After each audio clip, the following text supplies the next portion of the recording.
Rain streaked down the windows of the small, dimly lit cafe, blurring the neon signs outside into smears of red and blue. The smell of damp concrete and wet asphalt seeped through the door every time someone came in, but I didn't notice it. My hands were wrapped around a mug of coffee that had gone cold far too quickly, my eyes tracing the dark shadows cast by the flickering light above. There was an uneasy calm in the room, the kind of quiet that comes before something inevitable. I had been waiting here for hours, not really knowing why I was drawn to this place, to this moment, but some invisible force had guided me. And then she walked in. The door opened with a small creak, letting in a gust of wind that rustled her hair like a warning. She was tall, impossibly elegant, and moved with a grace that made every step deliberate, measured. Her hair, dark as storm clouds, fell around her face, framing sharp features and eyes that seemed to pierce straight through the dim light, straight through me. It was a look that made the hairs on the back of my neck rise, a mixture of warning and calculation. People whispered her name in hushed tones, rumors circulating like a dark legend. She was danger made flesh, a storm waiting to erupt, and yet somehow, as she scanned the room, it felt like she had been looking for me. I should have looked away, left. Everyone in town seemed to understand what staying too close to her meant. I had heard stories of men and women who had crossed her path and come out broken, or worse, vanishing entirely. Some said she carried a curse, others said she thrived on chaos. But when her gaze landed on me, a strange heat surged through my veins, an adrenaline I hadn't felt in years. I wanted to know her. I wanted to understand the storm before it hit. "You shouldn't be here," she said, her voice low, sharp, and steady, cutting through the ambient hum of the cafe. It carried the weight of authority, of someone who had lived through every danger imaginable and come out unscathed, or perhaps too hardened to feel anything anymore. Every instinct in me screamed to obey. I could feel the tension in the air tighten around us, as if the cafe itself was holding its breath. "I don't care," I said, though the words trembled slightly before settling. My voice had a steadiness that surprised me. "I want to know you." Her eyes narrowed, and the air seemed to shift. I could almost see the invisible charge crackling between us. She was a storm contained, dangerous and alluring all at once. The kind of person who could sweep into your life and destroy everything familiar, yet leave you wanting more. She tilted her head slightly, studying me as though she were trying to determine if I was a threat, or if I was foolish enough to deserve the truth she carried like a secret weapon.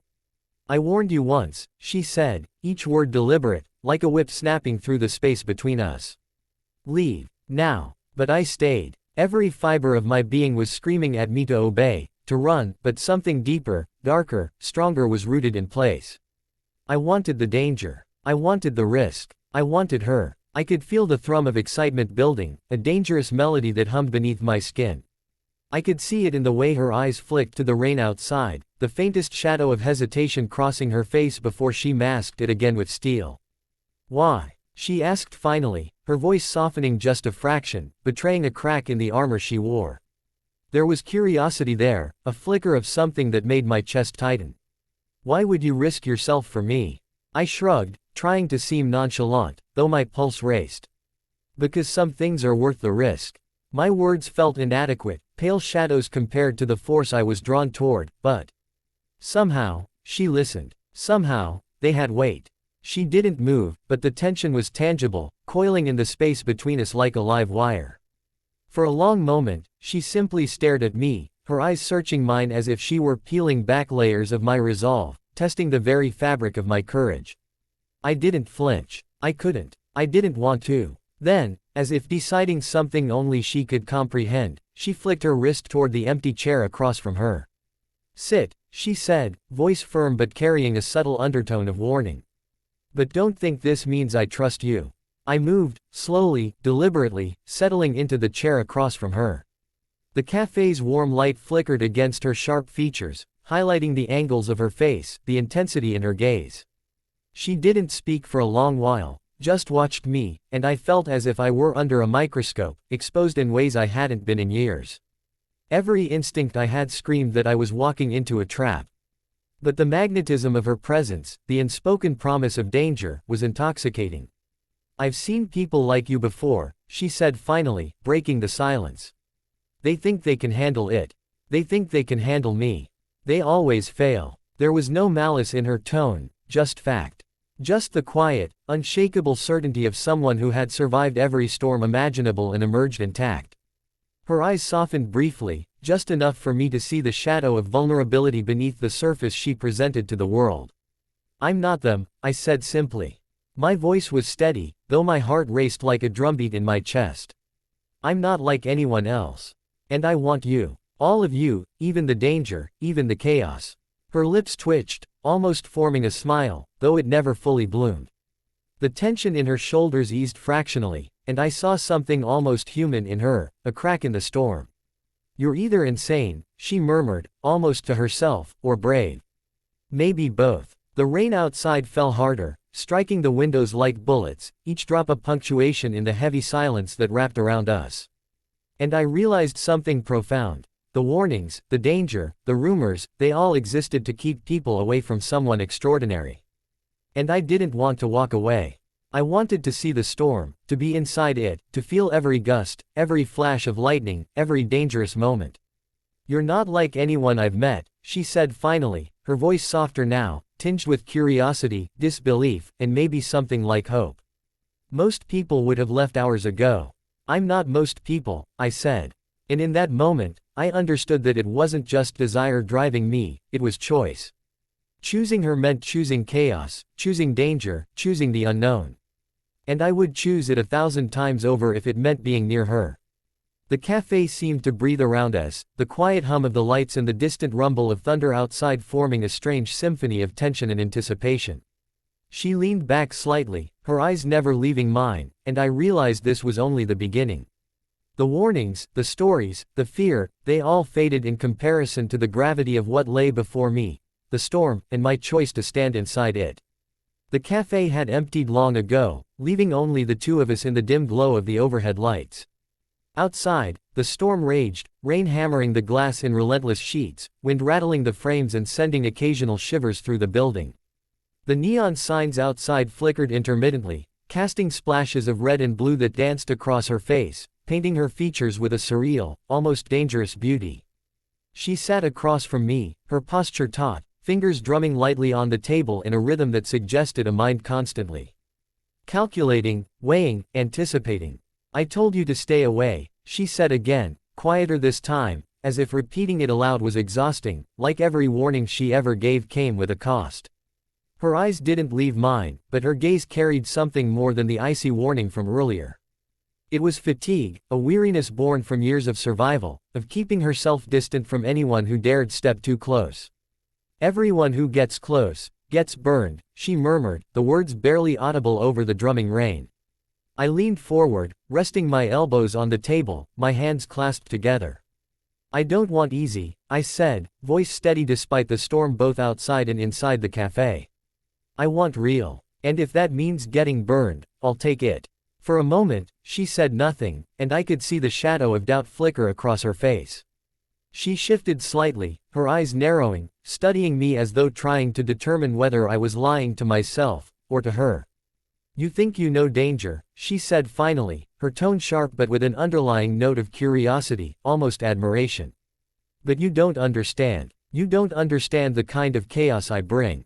The kind of destruction I leave in my wake. People get close to me because they're naive, because they think they can handle it. And they can't." I didn't flinch. I didn't pull away. I could see the storm in her eyes mirrored the storm outside, both beautiful and terrifying, and I felt, somewhere deep inside, that stepping into her world was like stepping into a hurricane, intense, chaotic, and consuming. "I understand danger," I said. "I've faced my own storms before. But this is different. This is you. And I'm choosing you." Her lips pressed into a thin line, and for a fleeting second, I saw the smallest crack in her carefully constructed armor. Her eyes darted away, following the raindrops as they raced down the windowpane, each one a tiny, fragile line against the darkness. "You're insane," she whispered, almost to herself, "or brave. Maybe both. And maybe I've underestimated you." I smiled faintly, leaning back in my chair. "I'm not here to be underestimated." I could feel the tension between us shift, subtle but unmistakable. It was no longer just warning, no longer just danger, it was a test, an unspoken challenge that both of us were aware of. Every glance, every breath, every slight movement carried weight. She exhaled slowly, a sound that was almost a sigh, but not quite. You don't know what it's like, she said, her voice quieter now, tinged with something that felt like sorrow. To be like me. To have people fear you, to have people whisper your name as if it's a curse. To never let anyone in, because letting them in could destroy them. And sometimes, it could destroy me too. I reached forward, almost instinctively, and placed my hand lightly on the table, palm up, offering a simple gesture of trust. I know what it's like to feel fear, I said softly. I know what it's like to stand at the edge and feel the darkness waiting to pull you under. But I've learned that some things are worth the risk. Some people are worth the storm. And you are worth it. Her eyes flickered to my hand, and then back to mine. There was silence for a long moment, the kind of silence that stretches between two people, thick with unspoken truths and fragile hopes. I could see the conflict in her, the push and pull between instinct and desire, between caution and curiosity. Why? She asked, voice barely above a whisper. Why would you willingly step into this? Into me. Because you're not just a storm, I said, leaning forward slightly, my voice firm but gentle. You're the only storm that could make me feel alive. The only chaos I'd choose to walk through. I'm not afraid of the danger, I'm afraid of missing what could be. For the first time, I saw a shift in her expression, a flicker of something tender hiding beneath the layers of caution. Her shoulders relaxed fractionally, her eyes softening, though the edge never fully left them. Most people would have left, she said, almost in disbelief. Hours ago. They would have turned away, running from what they didn't understand. And yet, you're still here. I'm still here, I said simply, because some things aren't meant to be ignored. Some people aren't meant to be left alone. And you're one of them. The rain outside intensified, striking the windows like a drumbeat, each drop of punctuation in the heavy silence that hung between us. The storm seemed to mirror the emotions in the room, fierce, untamed, and impossible to ignore. She leaned back in her chair slightly, her gaze dropping for a brief second before returning to mine. There was a vulnerability there, fragile but real, and I recognized it immediately. It was the first crack in the wall she had built around herself, and I didn't intend to run. You could leave, she said quietly, and it might be safer. For both of us. I could, I admitted. But I won't. Because this, whatever this is, feels like it's worth it. Worth every risk, every warning, every storm. Her lips curved into a ghost of a smile, something that was almost defiant and almost shy at the same time. The tension in the room softened slightly, though the storm outside raged on, indifferent to the fragile human emotions within. She leaned forward, resting her elbows on the table, her fingers curling around a mug she hadn't touched. You're either crazy, or fearless. Or maybe both, she said softly. And somehow, against all logic, I don't want you to leave. I reached across the table slowly, fingertips brushing hers lightly, a tentative connection, and felt the current between us hum like electricity. The storm outside felt like it had paused for a heartbeat, the rain slowing as if waiting for what came next. Then we stay, I said. We see where this goes, together. And if it's chaos, then we face it together. I'm choosing you, storm and all. Her eyes glimmered, reflecting the neon lights and the shadows in the cafe. She leaned back slightly, letting out a long breath she hadn't realized she was holding. For the first time, I saw her not just as a danger, not just as a storm to be avoided, but as someone real, someone alive, someone who could break through my own carefully constructed barriers and leave me breathless, terrified, and exhilarated all at once. The lightning flashed again outside, illuminating the cafe in stark, brief brilliance. And in that fleeting light, I saw her truly, for the storm, for the danger, for the person behind the warning. And I knew, without a doubt, that no matter what came next, I had made my choice.